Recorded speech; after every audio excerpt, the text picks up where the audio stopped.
আমরা এখন দেখো সবাই করছে এটা, আমরাও করব। আমারও খুব ইচ্ছা হয়েছে করতে, তো আমিও এখন দেখো রোদের মধ্যে তেলটা দিয়ে রেখেছি। তেলটা একটু ভালো করে গরম হোক, প্লেটটা তো গরম হয়েছে, তেলটাও একটু ভালো করে গরম হোক, তারপরে আমি ডিম দেবো। তোমাদেরকে বলে বোঝাতে পারবো না, এত গরম লাগছে। একটাই জুতো আছে, সেটা মাম্মাম পরে নিয়েছে, আমি তো সেই জুতো পরতেই পারছি না, খালি পায়ে যাচ্ছি। আর এত গরম লাগছে যে আবার সিঁড়ির মধ্যে চলে আসছি। তো এখন আগে তেলটা ভালো করে গরম হোক। আমি আজকে ডিম অমলেটটা সুন্দর করে হয়েই দেখাবো। অনেকে করছে, সবাই করছে, কিন্তু কারো কিন্তু ডিম অমলেট একদম পারফেক্টলি হচ্ছেই না। কিন্তু আমি চাইছি একদম যেমন আমরা গ্যাসে ডিম অমলেট করি সেই রকম যেন ডিম অমলেট হয়। তো তার জন্য একটু তো সময় দিতে হবে, তাই না? তো একটু ধৈর্য ধরে একটু সময় দিয়ে দেখাই যাক না। হ্যালো বন্ধুরা, good morning and welcome back to my channel ABP family. কেমন আছো সবাই? আশা করি সবাই সুস্থ আছো, ভালো আছো। আজকে দেখো আমিও সবার মতো রোদের তাপে আমি ডিম অমলেট করতে চলেছি। তো রোদের তাপে ডিম অমলেট করার জন্য আমি নিয়ে এসেছি একটা ছোট্ট স্টিলের প্লেট। সবাই কিন্তু ফ্রাই প্যান নিয়ে আসে, আমি নিয়ে এসেছি স্টিলের প্লেট। দেখা যাক স্টিলের প্লেটে কতটা ভালো হয়। আমার মন হলো যে স্টিলের প্লেটটা তাড়াতাড়ি গরম হবে আর তাড়াতাড়ি আমার ডিম অমলেটটা ভালো হবে, তো সেই কারণেই এনেছি। দেখা যাক এবার কতটা কি হয়। তো একটু বাদে বাদে আমি আর মেয়ে গিয়ে গিয়ে দেখছি যে স্টিলের প্লেটটা গরম হয়েছে কিনা। প্লেটটা গরম হয়ে গেছে, কিন্তু আমি তো দাঁড়াতে পারছি না ছাদে, তো সেই জন্য আমি চলে এসেছি একটা 7 ইঞ্চি নিয়ে বসার জন্য। তো এই দিকে দেখো আমি তেল দিয়ে দিয়েছি, তেলটা একটু ছড়িয়ে নিচ্ছি, ভালোভাবে ছড়াচ্ছে না বলে এবার একটু হাত লাগাতে হবে মনে হচ্ছে। তো চলো হাত দিয়েই আমি তেলটা একটু ভালো করে ছড়িয়ে দিই, তারপরে আরেকটু ওয়েট করতে হবে, কারণ সবেমাত্র তেলটা দিয়েছি, তো এবার তেলটা একটু গরম হতে দিতে হবে। তো দেখা যাক আমার ডিম অমলেটটা কতটা ভালো হয়। আমার তো খুব ইচ্ছে করছে এখানে ডিম অমলেট হলে ব্যাস আমি আর মেয়ে ভাত দিয়ে খেয়ে নেব। তো সেটাই আশা করি হবে, কারণ প্লেটটা যা গরম হয়েছে আমার মনে হচ্ছে হয়ে যাবে। এই দিকে দেখো আমি নিয়ে নিয়েছি একটু নুন আর হচ্ছে ডিম সাথে। তো ডিমটা ভেঙে ভালো করে গুলিয়ে নিই, তারপরে তেলটা গরম হলেই ব্যাস ডিম অমলেট করে নেবো। আর কি, তো রোদের তাপে যদি ডিম অমলেট হয়ে যায়, এর থেকে মানে স্বাস্থ্যকর খাবার আর কিছু হতেই পারে না মনে হচ্ছে। তো দেখো আমি একটা বড় থেকে ডিম নিয়ে নিয়েছি, এটা কিন্তু আমাদের মুরগির ডিম, ঠিক আছে, এটা বাজার থেকে আনা না। তো যাই হোক আমি এখন ডিমটা ভালো করে ফাটিয়ে নিলাম। ফাটিয়ে নেওয়ার পরে চলো একটু খোসাটা ফেলে দিই।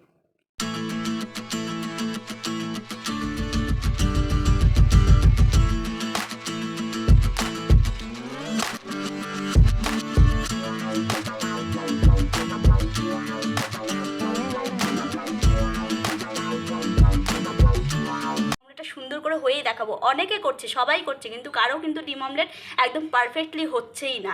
কিন্তু আমি চাইছি একদম যেমন আমরা গ্যাসে ডিম অমলেট করি সেই রকম যেন ডিম অমলেট হয়। তো তার জন্য একটু তো সময় দিতে হবে, তাই না? তো একটু ধৈর্য ধরে একটু সময় দিয়ে দেখাই যাক না যে ওইখানটা হয় কি না। তো তোমরা দেখতে পাচ্ছ? আমি তো দেখতেই পাচ্ছি না বাবা, অন্ধকারে দেখা যাচ্ছে? দেখতেই পাচ্ছি না, দেখা যাচ্ছে?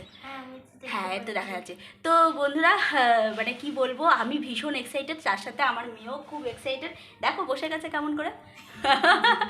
তো ও ভীষণ এক্সাইটেড, কিন্তু ওকে তো আমি ক্যামেরা ধরতে বলছি। ও যদি ক্যামেরা না ধরে তাহলে খুব মুশকিল হয়ে যাচ্ছে, কারণ অত দূর থেকে হবে না। তোমাদের দাদাভাই বললাম না, মুডের ওপরে কখনো ইচ্ছা হয় ধরে, কখনো ইচ্ছা হয় না ধরে না। তবু এখন ওর কাজ আছে, দোকানের অনেক কাজ আছে, তো দোকানের কাজগুলোই ও এখন করছে। আর আমি এই ওড়নাটা নিয়ে তো এসছি ঠিকই, কিন্তু মাথা যন্ত্রণা যদি হয় তাহলেই আমার হালত খারাপ হয়ে যাবে, কারণ আমি রোদে একদম বেরোতে পারি না। এত আমার মাথা যন্ত্রণা করে, তোমাদের বলে বোঝাতে পারবো না আমার এত মাথা যন্ত্রণা করে। তো যাই হোক, মা এদিকে আবার দেখো হাওয়াও দিচ্ছে। হাওয়া দিলে কিন্তু হবে না, হাওয়া দিলে কিন্তু ঠান্ডা হয়ে যাবে। যতই গরম থাকুক, যতই রোদের তাপ থাকুক, যতই ছাদটা গরম থাকুক, হাওয়া দিলে তো ঠান্ডাই হয়ে যাবে, বলো? আমি দেখা যাক কীরকম হয়।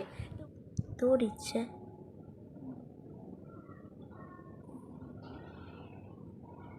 তো বন্ধুরা, তেলটা কিন্তু অনেকটাই গরম হয়েছে জানো তো। তো বন্ধুরা, সে অন্তিম অপেক্ষার অবসান ঘটতে চলেছে। আমি এখন চলে এসেছি, তেলটা অনেকটাই গরম হয়েছে। এবার চলো দেখি তেলটার মধ্যে ডিম অমলেটটা ঢাললে কেমন আওয়াজ হয়, কেমন হয় ব্যাপারটা। ওয়াও, দেখো ডিম অমলেট তো ঢেলে দিয়েছি।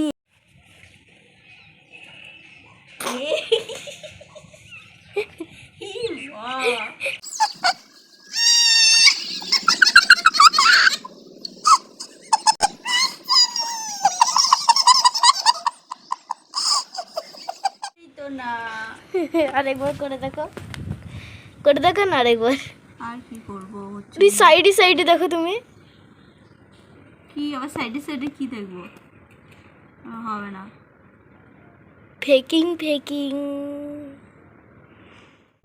তো বন্ধুরা চলো এবার ঘরে চলে যাই। ঘরে গিয়ে গ্যাসে ডিম অমলেট করে ডিমটা বসেই ডিম অমলেট করে খেয়ে নিই। অল্প একটু নিচে ফেলে দেখো না মা যদি হয়। ফেলছি তো। তো বন্ধুরা মেয়ে খুব জিদ করছে যে মা ছাদের মধ্যে একটু ফেলে দেখো ডিমটা অমলেট হচ্ছে কিনা, তো এইটুকু ফেলে দেখছি একটুখানি। এই পড়লো তো।